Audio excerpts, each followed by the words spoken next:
Welcome to the Business Administration Podcast.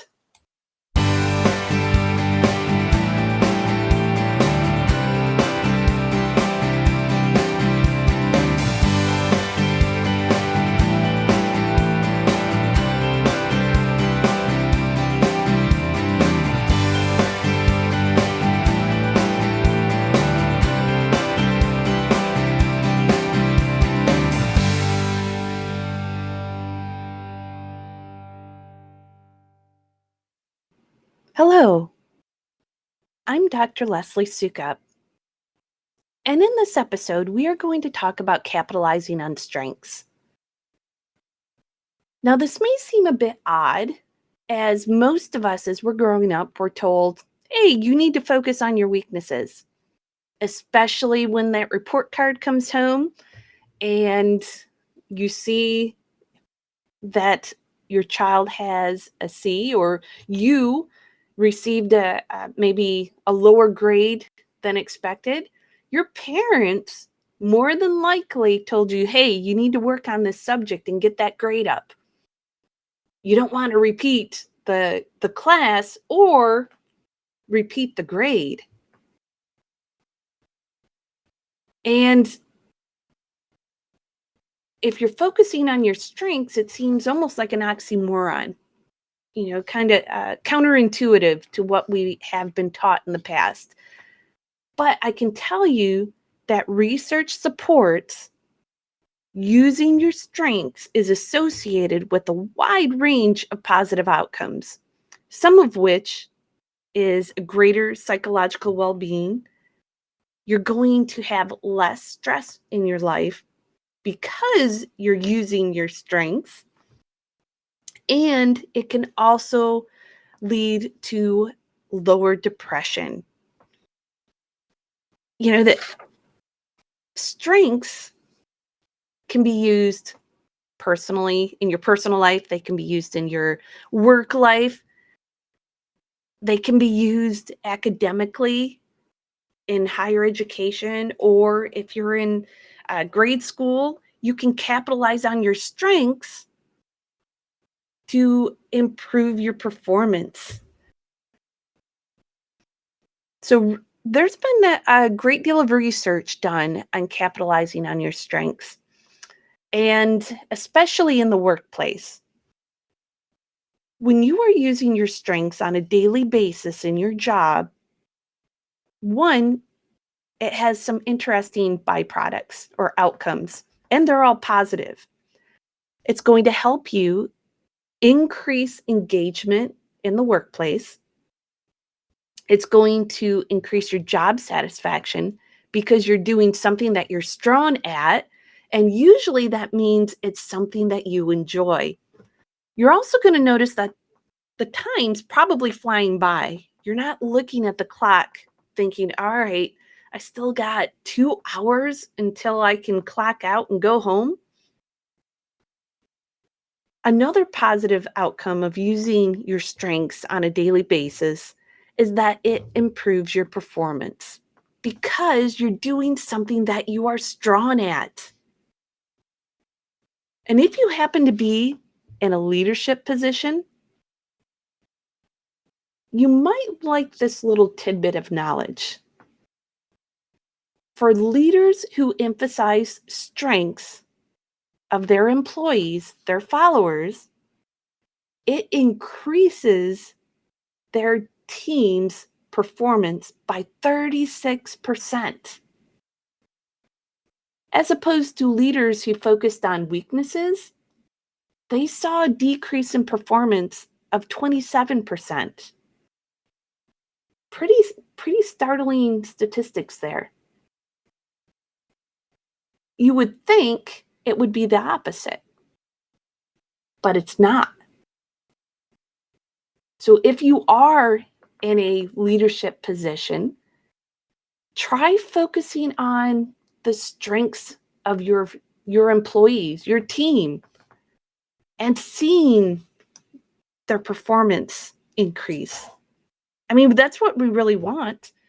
We want our followers, our team, our employees to be the best. And, your organization may not be viable or be around if you focus strictly on the weaknesses. Now, the research that went into that study that showed focusing on the strengths led to better performance as opposed to just focusing on weakness. It's important to understand that, yes, focusing on the strengths is important. You're just not, you don't forget about the weaknesses. You just don't spend as much time on them. So you may be wondering, well, how do I figure out what my strengths are? There's a couple of well-known sites that you can research or and look for more information on. The first is Clifton Strengths. They have a strength finder survey that you can fill out, and it will list out your top strengths. The University of Pennsylvania also has a strength finder, uh, but theirs is called Values and Action Survey.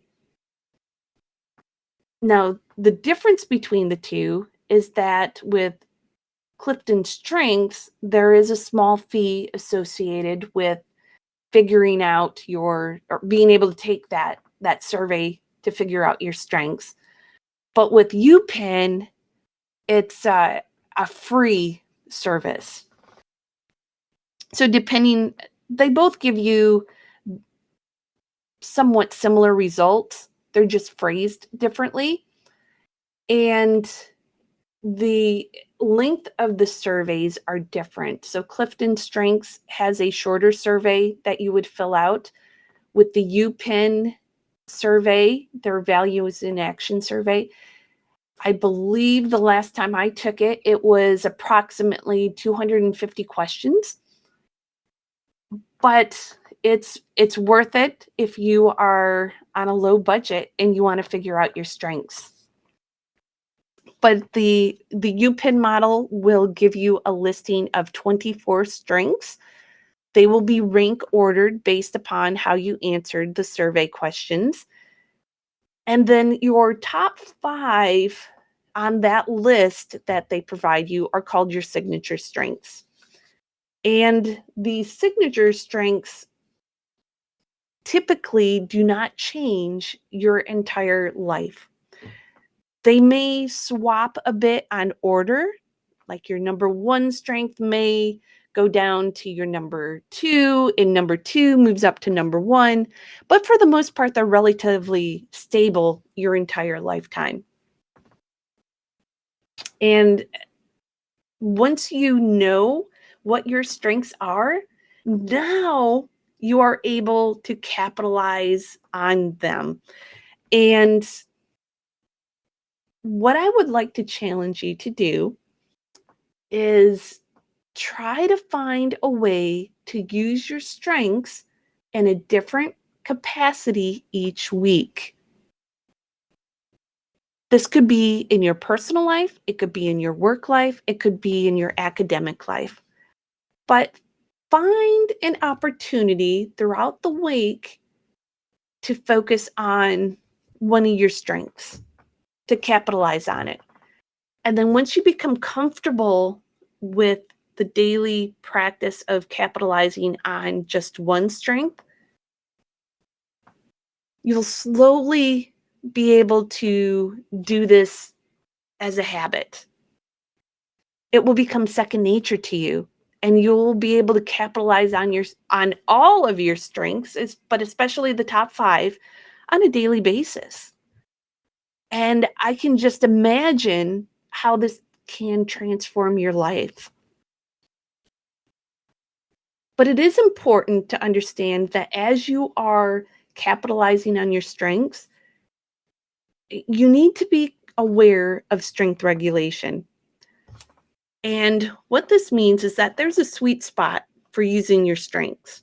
You don't want to use them too much, and you don't want to use them too little. You want to find that sweet spot. For example, I will uh, share my top strength from the UPenn model, and that is bravery and valor.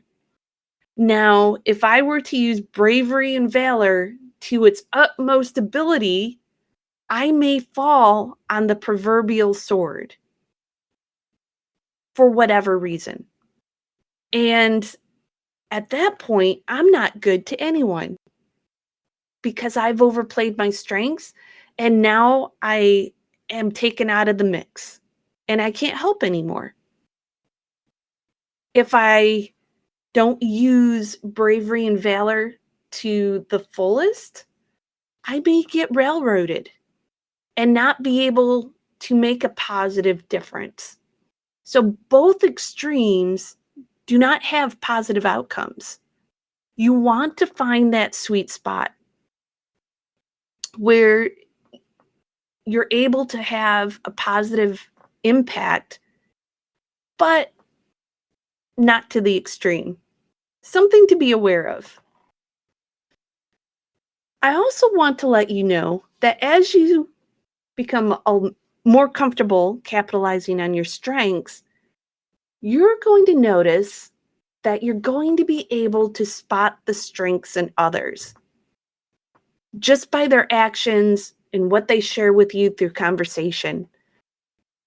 You're going to be able to see their strengths and be able to help your teammates or coworkers or employees or fellow classmates to capitalize on their strengths, which is continuing that positive domino effect. So as we part ways today, I want you to remember that challenge, find ways to capitalize on your strengths. Just start off small, baby steps. Find one strength or just use one strength and find ways to use it in a new way every week. And slowly build up as you become more and more comfortable. And I guarantee you're going to have a transformation occur. Until the next time, be safe and be well.